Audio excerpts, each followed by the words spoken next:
मित्रांनो, पुस्तकांचे सतत वाचन केल्याने ज्ञान अद्ययावत होते आणि माणूस सुजाण बनते. पुस्तक जीवन जगण्याची कला शिकवतात, व्यक्तीला सन्मार्गाला लावतात.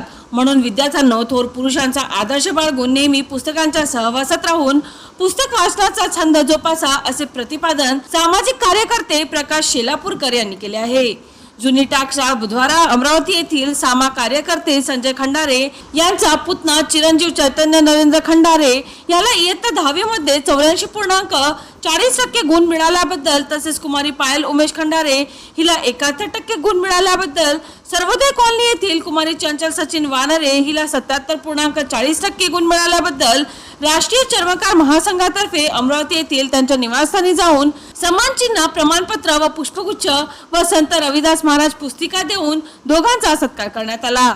कार्यक्रमाच्या अध्यक्षस्थानी प्रकाश शेलापूरकर हे होते, तर प्रमुख अतिथी म्हणून जिल्हाध्यक्ष निलेश जामटे, राजूभाऊ चव्हाण, बाळकृष्ण गव्हाडे, मारुती पाचखंडे हे होते. मित्रांनो, यावेळी विद्यार्थ्यांचे आई वडील व कुटुंबीय तसेच परिसरातील समाज बांधव उपस्थित होते. चला तर मित्रांनो, पुन्हा भेटूया नवीन बातमीसह.